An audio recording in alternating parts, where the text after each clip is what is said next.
Fear by P.C. Wren.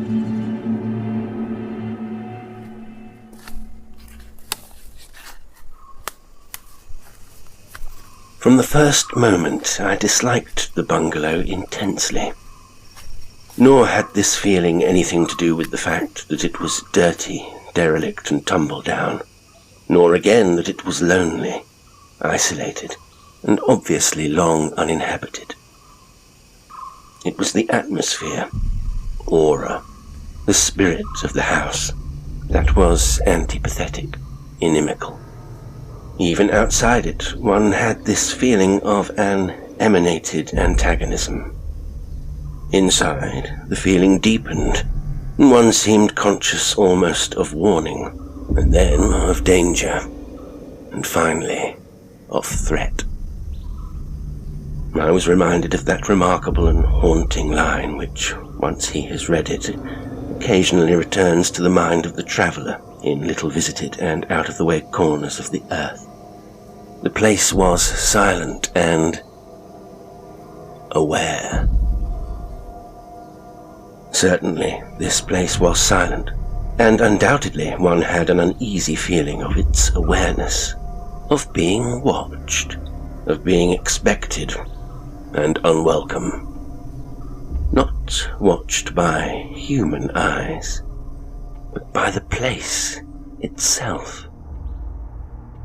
It was an old and old-fashioned rest house, built on tiangs, strong square pillars, some 12 feet in height, of merbau wood, that hard red wood which is proof against the attack of insects, including even the white ant.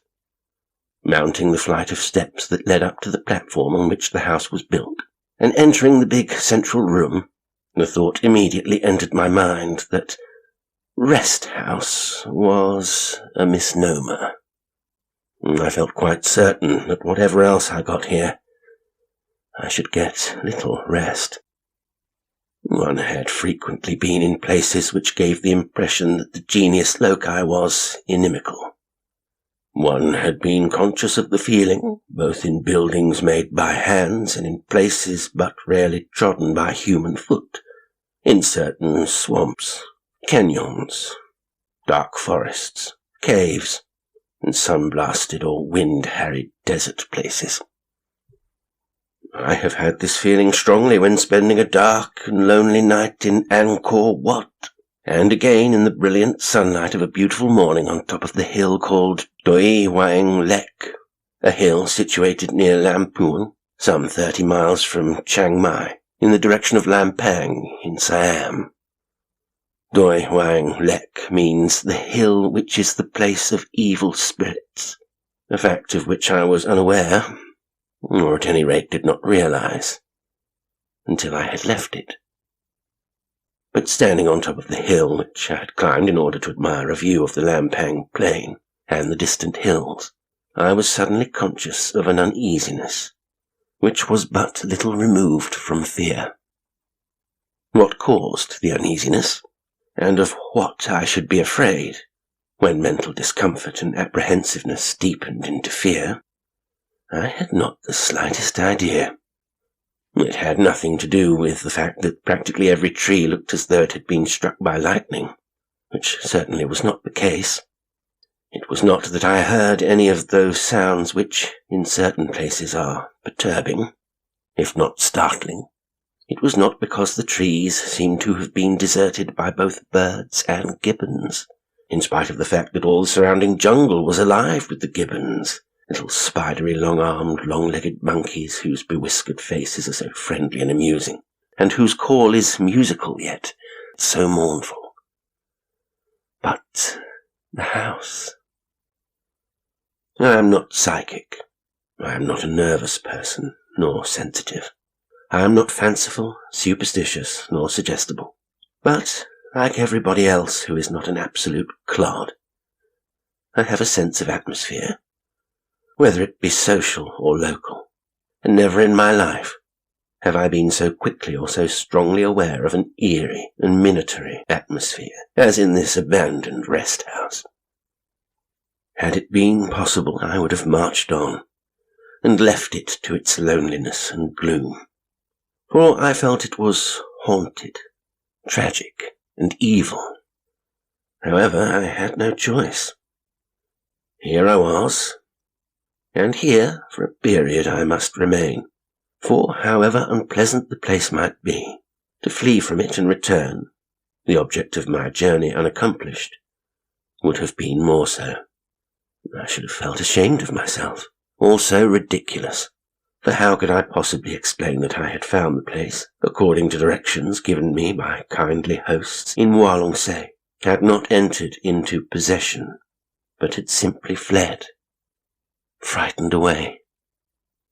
It seemed to me that my coolies disliked the place almost as much as I did, for with unwonted rapidity they unpacked the hats, the big baskets made of woven bamboo, which hang at either end of a pole balanced over the shoulder, and in which one's food, clothes, and other chattels are transported in that part of the world.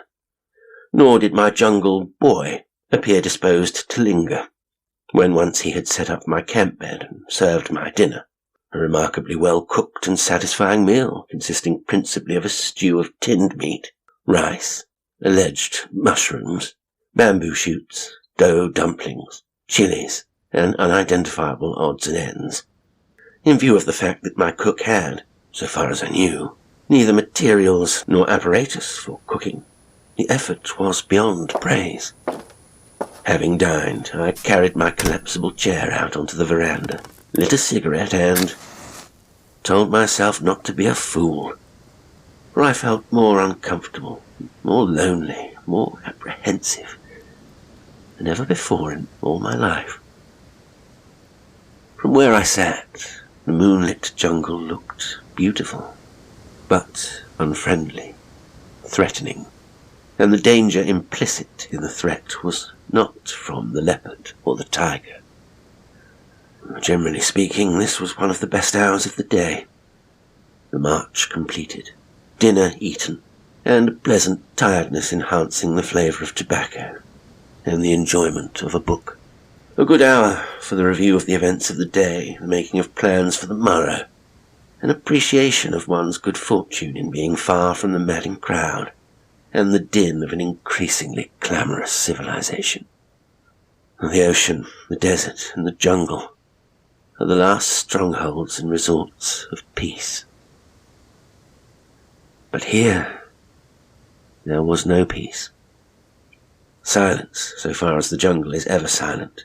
Utter stillness, but no peace of mind.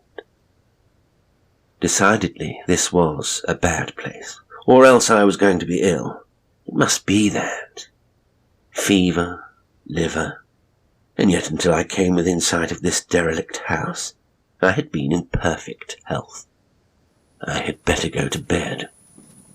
Re-entering the big central room, on either side of which were 2 bedrooms, I turned up the wick of the lamp that hung from a roof beam, and took stock of the place. What immediately caught my attention and gave me a slight shock of surprise was the fact that across one corner of the room was a piano. Now, I have had perhaps unusually wide experience of rest houses, dak bungalows, pangs, and such buildings, provided for the shelter of the casual traveller in India, Ceylon, Burma, Siam, Malaya, Annam, Cambodia, and certain parts of Africa and China. But never yet have I discovered one provided with a piano. I have known them to be well-fitted, well-kept houses, with one or more resident servants, and I have known them to be dirty, derelict huts, with one or more resident reptiles, poisonous, domiciled, and waiting, but never a piano. And as my eye roamed round the ill-lit room, I discovered that it differed in other respects from the usual central hall common to the use of travellers, occupying the different bedrooms, should more than one traveller be occupying the rest house at the same time. Such a room generally contains a dining table and 4 chairs, This room was furnished. An old, neglected, tattered, dust-covered and derelict as the furniture might be, it had once been drawing-room furniture. There was what had been a handsome screen at each door. There were a sofa and armchairs. Pictures had once adorned the walls, and the cracked, dirty, and insect-ridden remains still hung in their places. In a teakwood bookcase were the remains of books, now the home of the fish insect, the ant, the cockroach, and the rat. In a corner was a standard lamp, about whose glass chimney and globe still hung the tattered remnants of a silk shade. And beneath my feet was a matting of a very different quality from that of the usual plaited palm leaf to be found in the ordinary traveller's rest house. This was of fine Chinese reedwork, and had cost money. And, incongruous in this ghost of a long-dead drawing-room, stood a bed. Beside it, my jungle boy had set up my own folding camp bed, which looked neat, clean, and positively attractive beside the much bigger one, once comparatively sumptuous, now a dubious-looking mass of discoloured, dust-covered silk and grimy linen. Here and there a gleam of colour showed through dust which lay so thickly as to amount almost to a covering of earth or ash. And part of this, of course, would be the settling dust of years, part a precipitate of fine bamboo and other wood sawdust that had rained down upon it from the roof and rafters above, as the boring insects proceeded with their uninterrupted labours of destruction. A truly dreadful room, suggesting to my mind an aged crone dressed in finery that she had worn for 50 years. A hag, evil and malignant, foul and filthy, yet not only alive but retaining beneath the dirt of ages faint rare glimpses of a former finery. But why sleep in this drawing-room of a nightmare, when there were apparently 4 bedrooms opening from this central room? On a bedside table. Who last had used that bedside table, and had it been a man or a woman? I saw that my boy had placed my Hitchcock lamp, one of those invaluable pieces of camp furniture, which, needing neither chimney nor globe, gives an excellent if fierce light, and whose loud and insistent ticking is something that soothes or maddens the nerves of the lonely listener, according to the state of his mind, or more probably, of his liver. Picking it up, I lit it and opened the nearest door. In this room were 2 beds, a leg rest chair, and a dressing table with mirror. The room was in some disorder, and was evidently exactly as it had been left by its last occupants, when hurriedly they departed. Returning to the drawing-room and closing the door behind me, I entered the other room on the same side, and discovered similar conditions. This also was a double bedroom, or at any rate a room last occupied by 2 people, the almost mouldering remains of a tumbled bedding, and suggestions of hurried departure, if not sudden flight. And similarly in the case of the 2 other bedrooms. 8 guests, and a 9th person, the host, who had slept in the drawing-room that fatal night, had fled in haste, leaving everything as it stood. Having made my tour of inspection, I sat down in a spacious armchair, and almost went through it to the floor. For one hideous moment of imprisonment, I struggled in a position of great indignity and extreme discomfort, until I contrived to extricate myself from what was really a very neat trap. Good heavens, thought I, as at length, breathless, I got to my feet and surveyed the now bottomless chair. I might have been stuck there till I died. The idiotic thought being in keeping with my frame of mind and my environment. For I should hardly have died before morning, when my boy and the coolies would have come. On the other hand, in that horrible position, with my knees firmly pressed against my chest, I might very well have died of suffocation, heart failure, or of a broken blood vessel. And once again, what rubbish, when my heart was as strong as that of a horse, and my arteries as soft as India rubber. And yet fear, horror, and despair are not ridiculous. And for a few seconds, while firmly wedged into that malevolent-seeming chair, endowed with devilish intention, I had been frightened, horrified, and despairing of ever escaping from the trap. However, fear had its usual reaction, anger, and I felt thoroughly and savagely annoyed. A much healthier mental state. I would undress and go to bed, and the devil and all his imps could play any game they fancied, in, around, above, and below the bungalow, and I would not so much as open an eye and cast a glance at them. So I thought, or at any rate, so I told myself.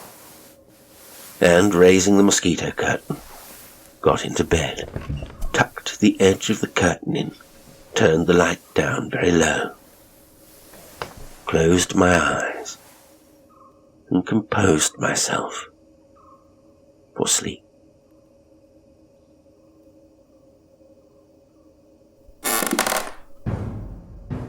Suddenly something creaked very loudly. I opened my eyes and sat up. The sleep fled farther from me than ever. This wouldn't do.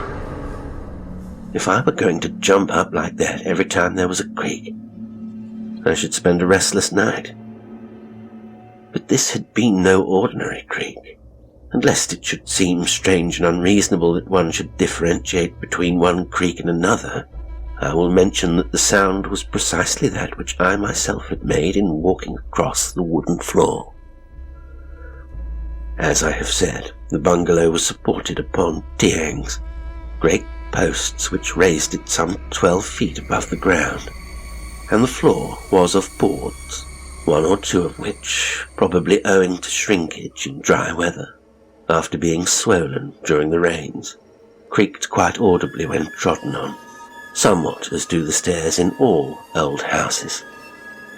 I was perfectly certain that someone, probably a barefooted native, had crossed the room.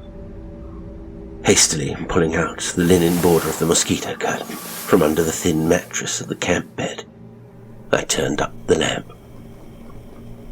The room was empty, of course, and as I perfectly well knew, neither my jungle boy nor any coolie would come into the room before dawn, and no dacoit would wander about in that fashion within a minute of my getting into bed. What a dacoit would do would be to creep up the steps, glide like a ghost, damn that word ghost, across the veranda, and with a rush and a leap, drive his kriss through my throat. Or so I argued. Anyway, there was nobody in the room, nobody visible, that is to say. And again I turned down the lamp, tucked in the mosquito curtain, turned onto my right side, firmly closed my eyes, and prayed the old English prayer, from bogles and bugaboos, warlocks and warrickoos, ghasties and ghoulies, long-legged beasties, and things that go whump in the night. Good Lord, deliver us. I closed my eyes, but unfortunately I could not close my ears, and the loud creak, which was obviously made by someone stepping upon one of those loose boards, again sounded through the room, sudden and sharp as the crack of a pistol. Now, that was a gross exaggeration, of course. It was more like the snapping of a twig beneath the unpractised foot in the dry jungle. The tiny resounding snap that warns the stalked prey of the approach of heavy-footed, clumsy death, of murder most foul, but self-defeated. For some reason, or for no reason, I suddenly remembered my Irish backman and his favourite formula for use on all occasions. To hell with it then. That was the proper attitude of mind and the suitable incantation. Again, the sound of stealthy footsteps. Bosh! That was absolute boys' magazine cliché. There was no sound of footsteps, stealthy or otherwise, only the noise of someone treading on loose boards. But surely a ghost, a spirit, a boot, a freet, peh, was imponderable, without substance, and quite incapable of depressing a warped board. It wasn't incapable of depressing me, though, and my possibly warped mind. A loud creak, as someone or something or nothing trod on another place where a board under the matting responded beneath the pressure. To hell with it.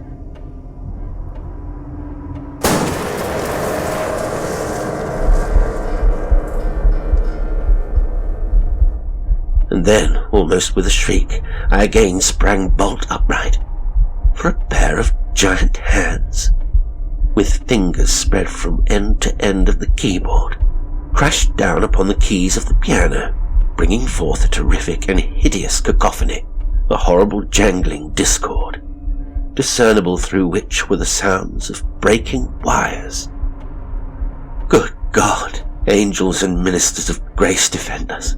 I admit that it was with a hand decidedly inclined to tremble that I again turned up the light, and saw that there was no one at the piano, or in the room. But really this would not do. This was not only beyond a joke, it was beyond all reason. Clearly and definitely it was beyond reason that invisible hands should strike a crashing chord upon a piano.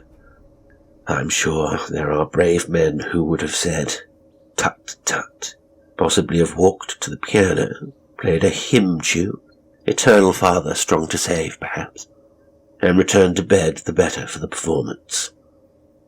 Personally, I was much more inclined to get well down under the clothes, pull them over my head, and stay there till a cold or bony hand removed them.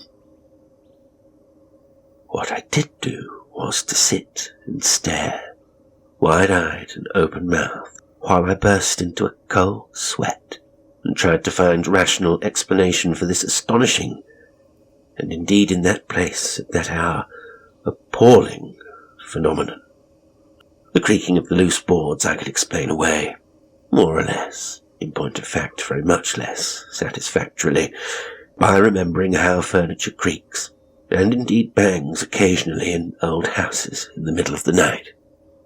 Though why the devil it should always choose the middle of the night for that exercise is something of a mystery. The boards might creak and groan without having been trodden upon by human or non-human foot. It might be their playful habit and old-established custom to wait till midnight, and then make precisely the noise they made when a heavy man stepped on them. But what about the piano? I could not remember ever previously having slept in the same room as a piano. But I was prepared to wager a very large sum that though the woodwork of an aged and neglected piano might conceivably utter a creak, or through the sudden breaking of a wire emit a doleful jangling ping, it could not possibly produce a hellish uproar, in which a score of keys and strings were concerned.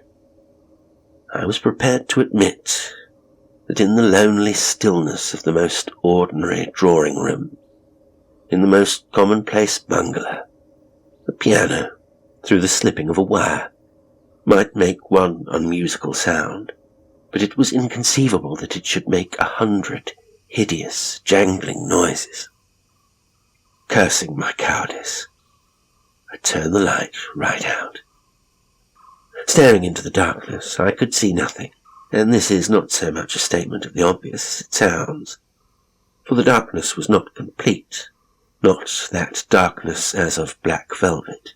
The night without was lit by a gibbous moon, and the brilliant tropic stars, No, I could see nothing. But again, someone at the piano played a rough and violent discord. Raising my mosquito curtain, I struck a match and lit the table lamp. As I did so, I heard a heavy thud, followed by minor movements. Lifting the lamp above my head, the hand undoubtedly beginning to tremble, I looked round the room. There was nothing whatsoever to be seen, save the decrepit furniture. "Another little smoke wouldn't do us any harm," said I, aloud, to show myself how bold a fellow of yet unshaken nerve was I. Something rustled in reply. "Rats," said I.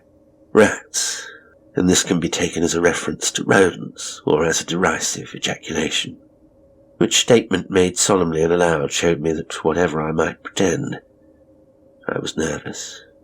I would get up, light the hanging lamp, turn the small one up, and read until daylight. No, damned if I would. With the rest of my life I should be ashamed to look myself in the face. I finished my cigarette, turned out my lamp again, and, as a concession to human frailty and cowardice, took the matches into bed with me, tucked in the mosquito curtain, and composed myself to slumber. Never yet have I found any of the devices advocated for sleep inducement of the slightest effect or value. Speaking for myself, the only thing is to relax mind and body, beginning with the muscles of the toes and working up to those of the scalp, consciously relaxing, letting go all holds, one after the other, finally making the mind a blank, or blanker than usual. I had worked my way up to the arms, and had just made my hands and forearms utterly inert, and there was what might be called, and indeed must be called, for there is no other description, ghastly cry. And the ghastly cry was uttered within the room. It was something between a moan, a wail, and a scream. I struck a match. It broke, fell onto the bedclothes and went out, and in a brief half-second of light, I saw what again might be called, indeed must be called, for there is no other description, something white, a ghostly figure. It crossed the room. I struck another match, pulled up the mosquito curtain with a great air of resolution and determination to look into the matter and do something, only to discover that there was no matter in which to look, and nothing to be done. There was no sound in the room, and certainly there was no something white. "And this is where another little drink wouldn't do us any harm," said I. In point of fact, it had no opportunity to do any harm or any good, for I had nothing to drink save a little soda water in the bottle left by my jungle boy. There was not even the Nam-ton porous clay with a tin cup inverted over its neck, usually to be found in dak bungalows, and had there been one I should have hesitated to drink from it. Why, it is difficult to say. What is the difference between germ-infested water brought straight from the nearest huey or pond to the bungalow, and water of the native-owned soda water shop? Of the two, perhaps the soda water is the more dangerous, as its inhabitant microbes must be in a higher state of stimulation and activity, not to mention the mud and other filth encrusted in the neck of the soda water bottle. And having decided, I drank the soda water and lay down, after noting that, according to my watch, the night was still young, the hour being but 2 o'clock. Well, plenty of time for plenty of doings. Soon I fell asleep, even as do men who await the dawn firing party, or the jail officials who come in to lead them to the scaffold, in that cheery frame of mind. Anyhow, I must have slept, because undoubtedly I was awakened. How much of what I experienced in the act of awakening was dream, how much imagination, and how much an utterly unreal reality, I don't know. But I do know that from a dream or from dreamless sleep, I awoke to the knowledge that there was a party in progress in the room. I must have been in the act of opening my eyes as I saw lights, the forms of men, heard speech and laughter, and what is more, noticed that it was slurred speech and over-noisy laughter. So certain was I of this, that in the moment of sitting up and going to raise my mosquito curtain once more, the feeling uppermost in my mind was one of indignation. What right had these fellows to come carousing and binging in my room at 3 or 4 o'clock in the morning? A most disgusting exhibition of caddish ill manners, and I threw up the curtain, prepared to speak my mind to that effect. Of course, there were no bright lights, there was no sound of revelry by night, but there was... They were trooping down the steps from the veranda to the garden, and as for a second I listened, now terrified rather than indignant. I knew that the merry party, instead of spreading itself over the garden with joyous whoops, drunken shouts, and alcoholic song, turned in under the bungalow among the tiangs, the great pillars of merbau wood that supported the house. Distinctly I heard them. Distinctly I heard a crash, as of something heavy overturned. Distinctly I heard shouts and cries, which were not merry nor amusing. And finally a sound such as I hope never to hear again. Those who have heard the scream of a wounded horse will have some idea of the blood-curdling horror of that dreadful cry. Clear-cut, shocking shriek. It seemed to freeze the marrow in my bones and cause the hair of my head to stand on end. I had had enough.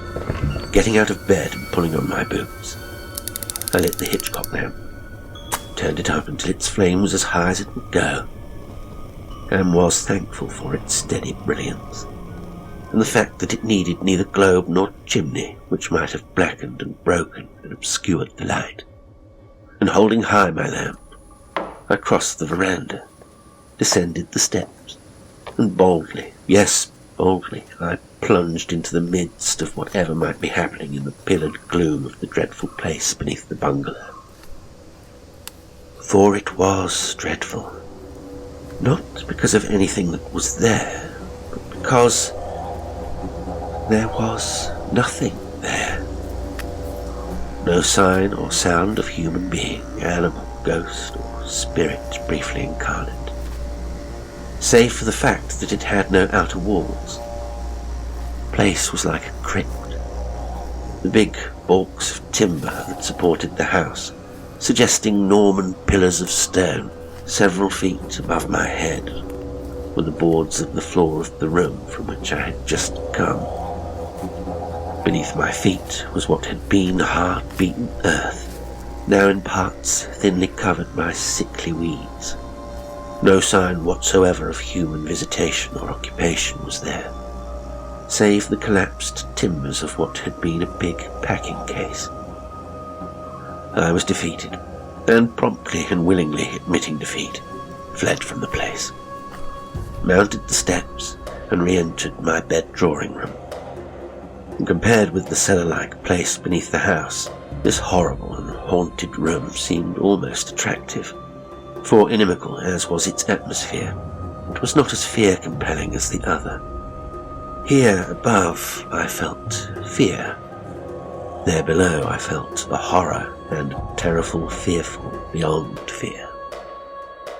I returned to bed, somnolence, and an attitude of defenceless acquiescence were out of the question, and I began to dress, involuntarily glancing over my shoulder, swiftly turning about to see what was behind me as I did so. And on this occasion, as not infrequently before, I was glad that I was an extremely temperate person, and that for me alcohol has no attraction. Incidentally, I really do not make this idiosyncrasy a cause for any self-approval. If I liked alcohol, I should drink it.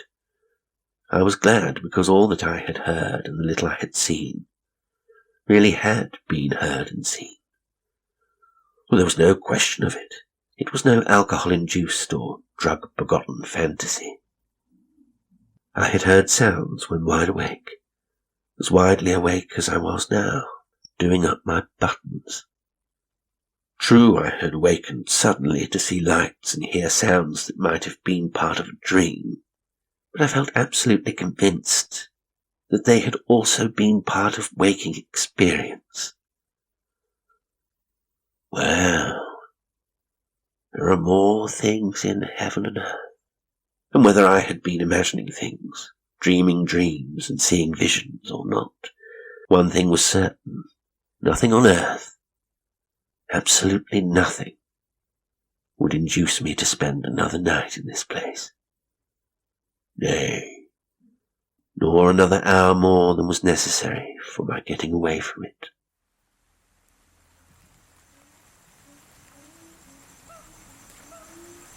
Next night I camped in the jungle, a most unpleasant night, of wind and rain, and conditions that defeated even my accomplished Lao cook and jungle boy. A night that should have been memorable for its acute and complicated discomfort, but which, in point of fact, is memorable for its sweet peacefulness, a sweetness unsoured by cold driving rain and devilish plucking wind, a peace unbroken by the heaviest crashes of violent thunderstorms. Sweetness and peace, because this was the jungle, and not that fear-stricken, horror-infested bungalow. What were tigers, leopards, king cobras, scorpions, leeches, and the greatest of these is leeches, compared with one sound, one sight in that house of dread? The following night I slept in a wat. We reached it at sundown, and it had an air of solid comfort, very reassuring to me after what I had been through. It was but a small wat, situated at the end of a green path which led to it from the road, a distance of about 200 yards. Its outer court or hall of stone was clean, and had a well-cared-for air about it.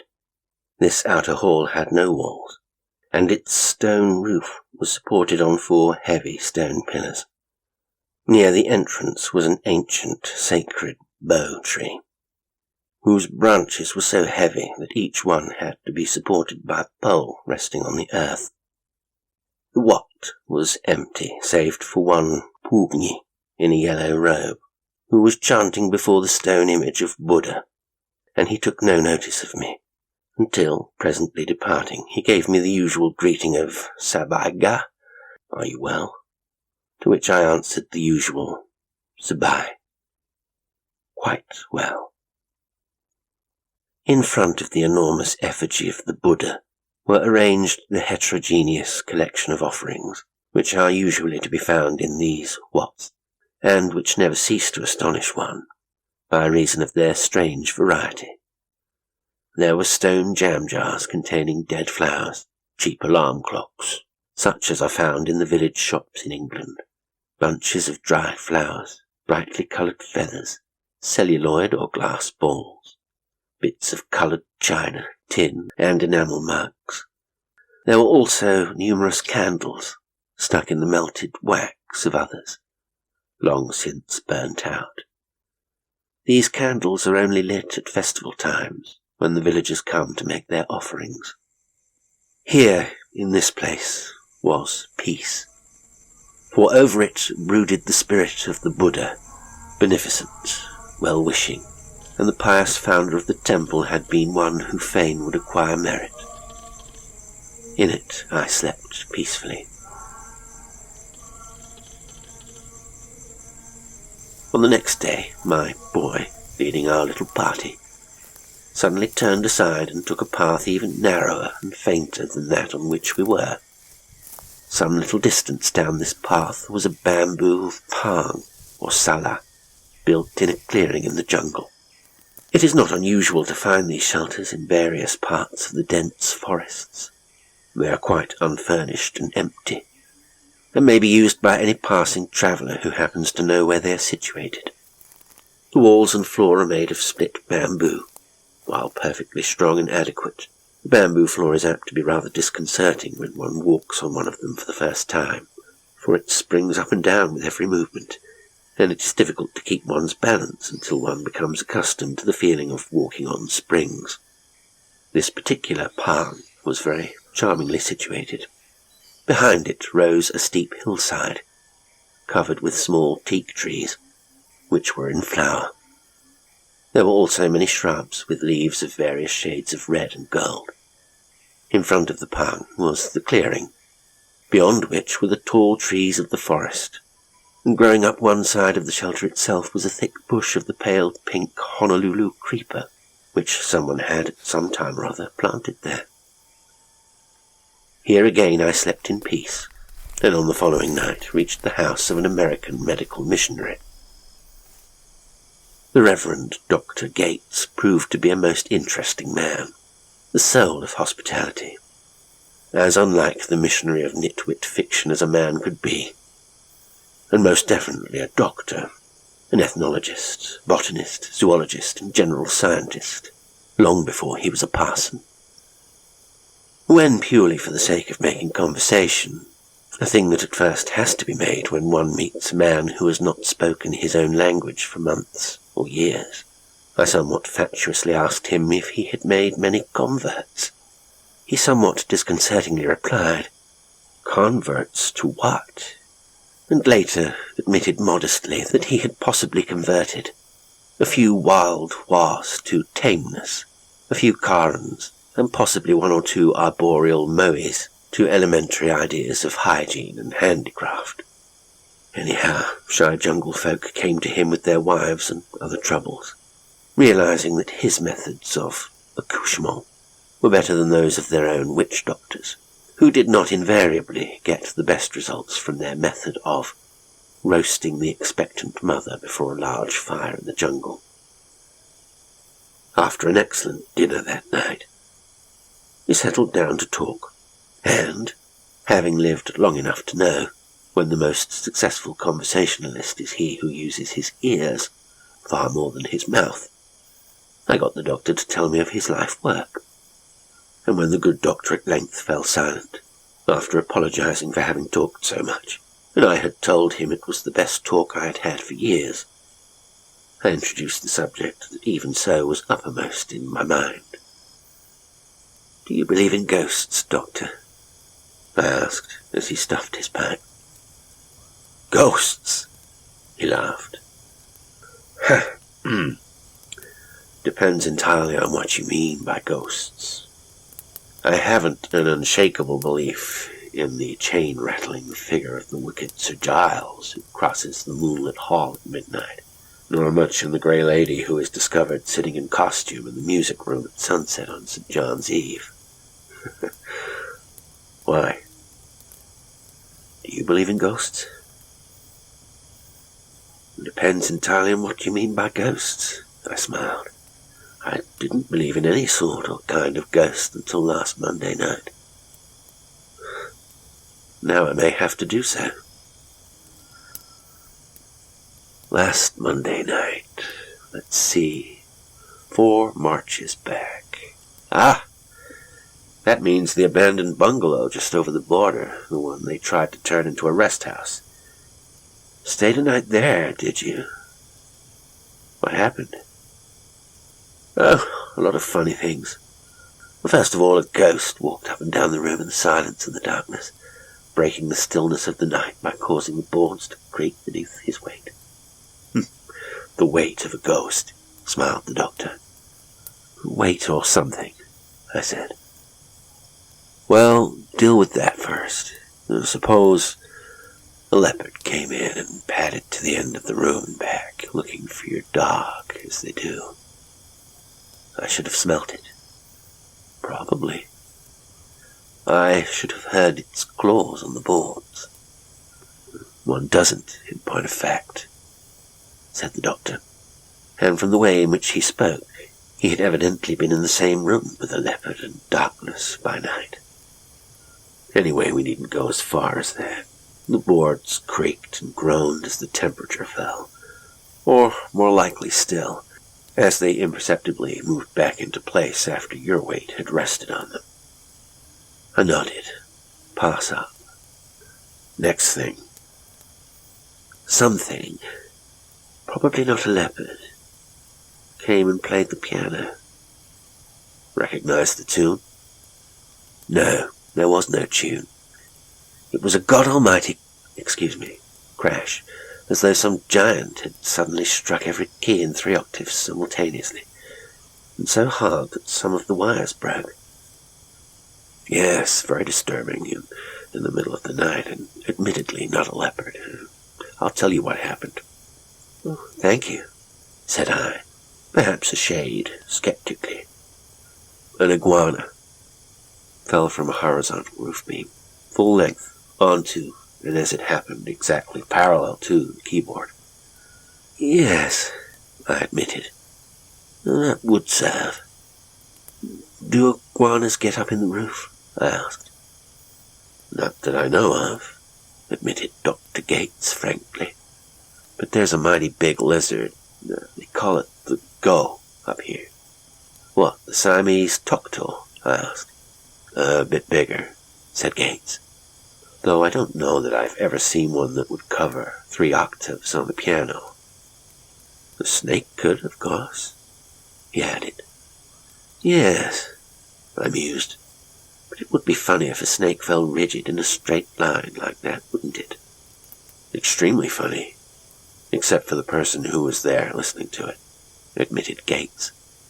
But if a big snake fell 10 or 15 feet onto a keyboard of a piano, there would be some noise. Or I'll tell you what it might have been, he continued. Not an iguana, but an ichneumon. Civet cat, said I, proud of my worldly knowledge. Yes, same sort of thing. Now, they do inhabit roofs, and they are apt to drop most suddenly and somewhat alarmingly from the roof to the floor. It might have been an ichneumon. I had a nice little chap here, tame as a cat. Used to worry my dog frightfully, although I had taught him to accept the hitherto wild jungle beast as a house companion. Trix was a big Airedale, stood about 1.5 feet high, and the civet cat, Joe, used to stalk him. As Trix walked past its hiding place, Joe would run out, climb onto Trix's hind leg, run up and along the dog's back, and perch on his head just above his nose. I'm afraid it was the bane of poor Trix's life, but he put up with it very patiently. Well, iguana, go, Toktor, or ichneumon for the piano playing, pass up. By the way, the piano was played twice. Yes, that was the iguana, or gull, scrambling off the piano after resting. A bit winded from his fall, of course. Well, the next thing was an eerie, shudder-making cry in the room, and an indisputable glimpse of the something white of ghostly fiction. This was fact. Let's see, pondered the doctor. Yes, I think we can dispose of that. There's a very large white owl in these parts, whose nocturnal habits are not blameless. He's quite equal to a sudden swoop right through your bungalow, in at the back and out at the front, uttering a shriek to curdle your blood as he does so. Is he intentionally offensive? No, it's, this is the house that Jack built, sort of a sequence. Tiny insects such as mosquitoes and moths fly about. Bats come in and catch the flying insects, and the huge white owl comes in to catch the bats. That was your ghost. I nodded. Pass up. He's rather an interesting chap, that bird. Biggest owl in the world, and the natives always attribute its cry to a peh, and compare the owl to the peh nook. When they hear it, they hurry inside their huts, and if possible, shut themselves in. And curiously enough, the cicadas seem to share their fear or dislike, for they always cease their shrilling, and the jungle becomes comparatively silent for some time after the cry has been heard. Well, some people think that the cicadas shut up because they know that the owl eats them, and they realize that their natural enemy is near at hand. Anything else? Anything, I smiled. These were only hors d'oeuvres variés. Yes, there was something else. I fell asleep. A fact that I frankly admit, and I woke from a dream. Another fact that I frankly admit, and the dream continued for a few seconds, so to speak, as I awoke. And a rowdy party that was in my dream was continued in my room. I am sure that for a few seconds, or perhaps for part of 1 second, I was literally wide awake to the fact that this party was going on. And then, in quiet gates, I found that the room was in darkness and that the party was trooping down the steps and going in under the bungalow.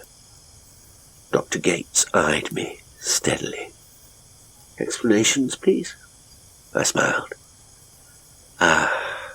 Now you're asking for something, was the quiet reply.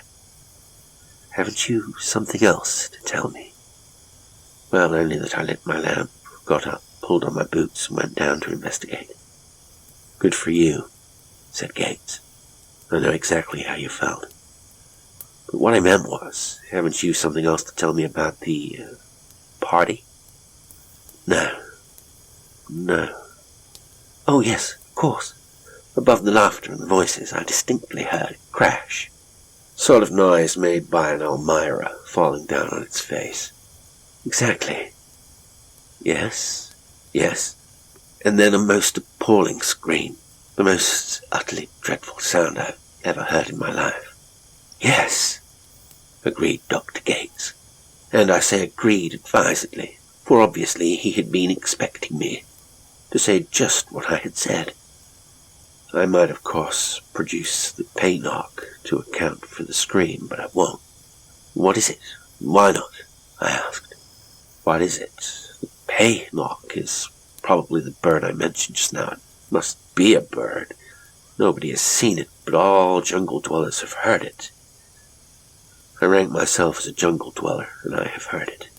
Like the natives themselves, I would pay down quite a perceptible little sum in hard cash rather than hear it again, and I'd travel a mighty long way round a place where it was likely to be heard. And the reason why I won't blame the noise you heard on the pay knock is because it wasn't made by one. By what was it made then? Now, my friend, you are asking another question. I will reply with a story. A story that I think will answer that question. Also answer the first one of the series. And that was, do you believe in ghosts? Jeffrey Walshkerok built that bungalow and laid out that plantation in that particular spot because, amongst other considerations, climate, soil, water, labor, and so on, it was in what he considered the unadministered territory. This mission is, of course, undeniably an unadministered territory, and at the moment you are neither in China nor Burma, neither in Siam nor Cambodia. You are nowhere, in fact. Not on any map, at least. And Jeffrey had the idea that if he made his plantation and built his bungalow where he did, he'd be free. No one would have any right to interfere with him. He was a curious chap, and that was one of his idiosyncrasies. Freedom. As if anyone is free anywhere. However, I was glad enough when he came up this way, for it made my nearest neighbor only 60 miles away. What one might call quite near. One could have a monthly chat with a fellow white man. We got along famously, with our dozen talks a year. And though we didn't see eye to eye on many things, we had a mutual respect, and the bond of total dissimilarity. He did me a lot of good, broadened my outlook, and made me more tolerant, and I tried to do him a bit of good, so far as that was possible, without being offensive. Though I must admit it ended in my insisting on his coming and seeing me here instead of my going there, for I really am an awfully poor hand at orgy-making. I don't play cards, I don't drink, and I don't like being a wet blanket. And whenever Geoffrey sent a messenger over, inviting me to his place for the first Saturday of the month, I knew what it meant. It meant, among other things, a wild party. For his monthly feasts became famous, and forest officers and young teak men, wandering prospectors who had an idea that anybody who went off the beaten track was likely to stumble over large rubies, ingots of silver or lumps of jade, elephant hunters, and occasionally some of those wonderful people who catch large, free wild beasts alive and put them in little iron cages, were apt to be among his guests. Anyhow, party, large or small, there always was on the first Saturday in the month, at Walshkerok's place. Of course it was famous, apart from its hospitality, by reason of its being unique. Positively the only plantation in this part of the world, the only place for hundreds of miles where a white man, or any other man, tried to grow kapok, tea, and rubber. Naturally, it has all gone back to jungle now, and I doubt whether any of it would have done much good, unless possibly it was the kapok, although I have an idea that there was more in and behind Walshkerok than met the eye. The doctor fell silent as he eased the tobacco in his pipe, and looked extremely thoughtful. "In what way?" I asked. "I don't know. It was no more than wild theory on my own part, but it was such an unlikely place for such an unlikely man that there must have been more to it than met the eye. I don't know. Oil, rubies, jade, silver, a consular official watching Chinese encroachment from the north, and then again it might just have been acrophobia, just his idiosyncratic love of solitude. His yearning to escape from his fellow man. And yet, there were wild parties. I don't know. Well, one Friday afternoon, the day before one of the monthly gatherings of half a score of people who came from all over half a score of 1,000 square miles, Geoffrey Walshkerok was sitting on the veranda of that bungalow having tea, when there came along the track leading to the bungalow a party of Khmu junglemen, personally conducting a gigantic python. They do, you know, in the most extraordinary manner. Something like a couple of agricultural laborers leading a bull at home. When he thinks he'll charge to the right, the man on the left pulls him back. And when he thinks he'll charge to the left, the man on the right pulls him back. And if he thinks he'll bolt straight ahead, they both pull him back. Same with the python. These folk tie a rattan rope round his neck, and a band of them gets at each end of it, and they lead him along. If he won't go straight ahead, they drag him. If he goes too fast, they put the brake on. If he wants to go left or right, they do exactly as the bull leaders do. And perhaps you are wondering why they took the trouble to bring this great brute over 25 feet long and as thick as a man's thigh to call on Walshkerok. It was because he was assembling specimens of the fauna of this part of the world, to give or possibly to sell to a man who was making a collection for the New York Museum of Natural History. So he extended a cordial welcome to what was the very finest specimen of snake he had ever seen. The next problem was how to house it worthily and safely until Brooke came for it. Suddenly he remembered a packing case in which his piano had arrived. Incidentally, just fancy a man going to the expense and trouble of getting a piano up here. How on earth did he do it? I asked. Well, I should imagine every form of known transport was used between the warehouse and Bangkok in that bungalow. Train, sampan, elephant, bullock cart, and mostly human beast of burden.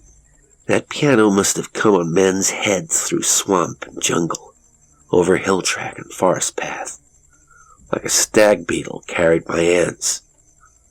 Well, into the piano packing case, without apology or ceremony, went the huge python.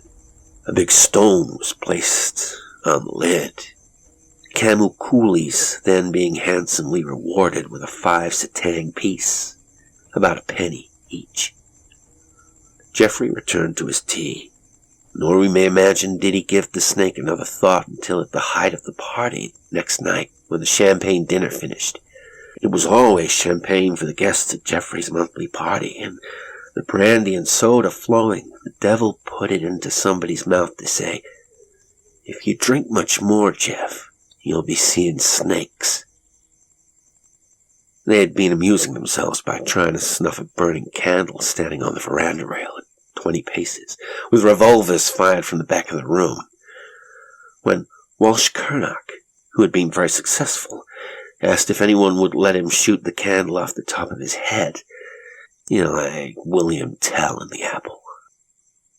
There was an Austrian there, a queer chap with a highly polished bald head. He was a man who was trying to grow cotton 100 miles east of Walshkerok's place, and Geoffrey particularly wanted to drop some hot wax on his bald cranium, stick the candle in it, light it, and snuff the flame at 20 paces. But the Austrian, though otherwise a sensible man, objected. "No, you're drunk, Jeff," said he. "If you drink much more, you'll be seeing snakes in a minute." And that was what reminded him. "Snakes!" he cried. "Adam and Eve, I'll show you a snake. I've got the very one that escaped from the Garden of Eden downstairs. Come and have a look." And picking up the candle and telling someone else to bring the lamp, he led the way down those steps, and they all trooped in under the bungalow. "Here, catch hold of this," he said to somebody. Gave him the candle, went to pull the big stone off the top of the packing case, and overturned the whole thing. There was a crash as it went over, and the stone and lid fell away, releasing the enormous python.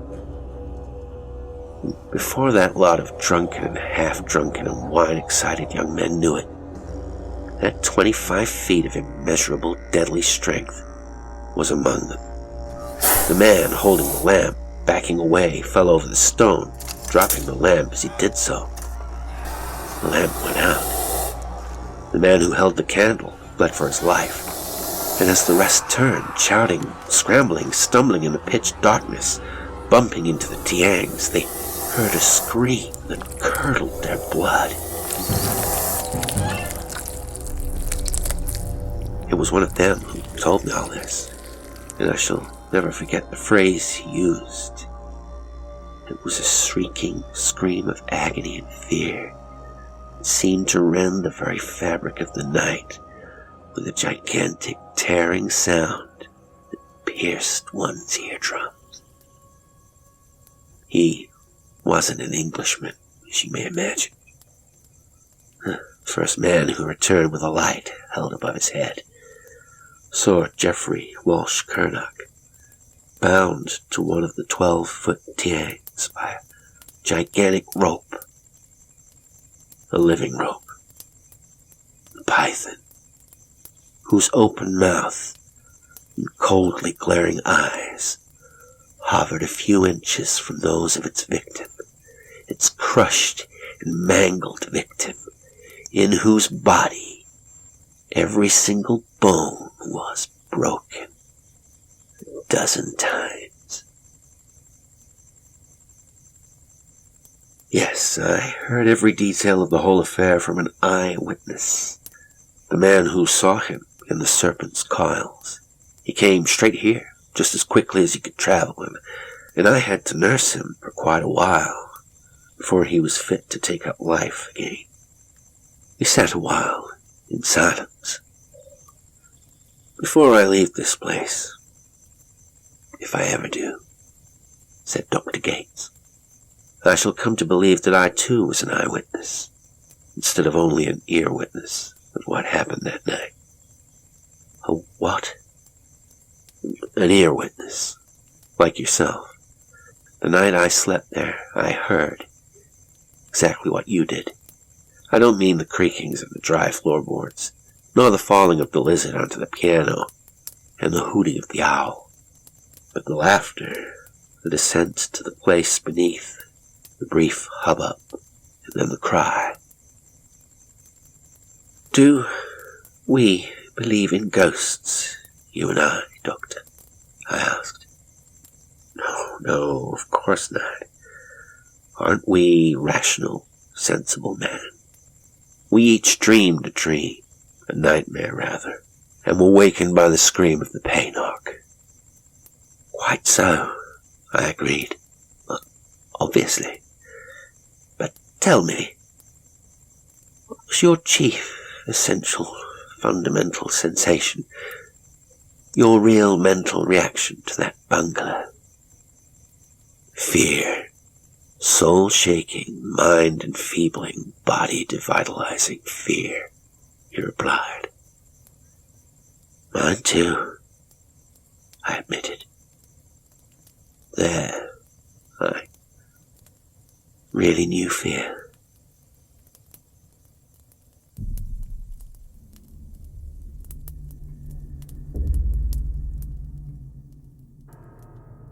Today's story was Fear by P.C. Wren. It was read by Jasper L'Estrange.